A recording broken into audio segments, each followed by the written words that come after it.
வீரன் ஞானம் புகழும் கலைஞர் பேரன்.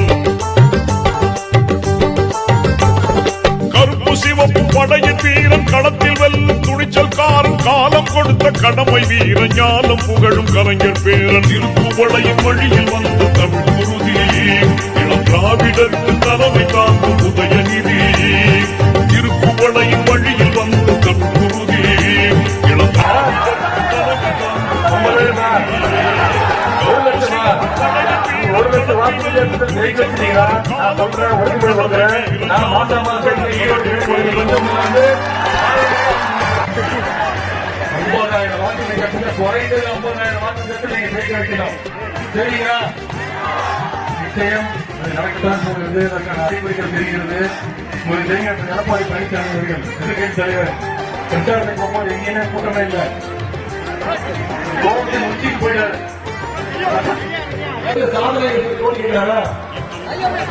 அந்த கோவில் தான் இந்த எடப்பாடி பழனிசாமி என்னென்னவோ பேசுறாரு. மீச வச்சிருக்கியா கேட்கிறாரு. வாக்காளரை பார்த்து மீச வச்சிருக்கியா? ஏன் வச்சுட்டாங்க சேவ் பண்ணி வர போறீங்களா? உங்களோட வரவேற்பெல்லாம் பார்க்கும்போது நான் வாங்க வேண்டிய அவசியமே இல்லை. நீங்க ஏற்கனவே முடிவு பண்ணீங்களா? தாய்மார்கள் முடிவு பண்ணீங்களா? முடிவு பண்ணி யாராலையும் வாங்க முடியாது.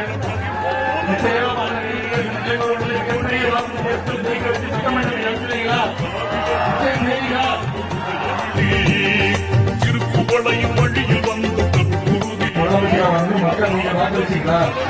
மக்கள் வாங்கறதுக்கு மனித முதலமைச்சர் ஜெயலலிதா சொல்லாம செஞ்சிருக்காங்க.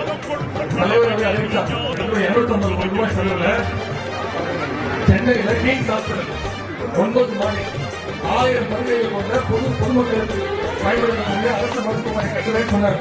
சொல்லி 12 மாசத்துல கட்டி முடிச்ச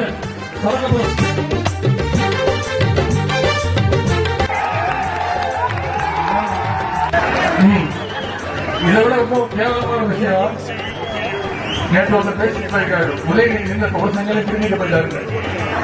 செகண்ட் சொன்னதான் சொன்ன ஆஸ்பத்திரி தெரிவிட்டு போயிட்டாங்க சொன்னால சிலிர்த்து எழும் தோழர் படை வாய்த்தவனே, தொண்டர்கள் துணையுடனே வெற்றிகளை குவிப்பவனே, போராடும் ஆற்றல் கொண்டு புயலாய் கிளர்ந்தவனே, பொய்யர்கள் முகத்திரையை கிழிக்க பிறந்தவன், தளபதிக்கு தளபதியாய் தன்னை தமிழ் காக்க வந்தவனே, திருப்புவளையின் வழியில் வந்த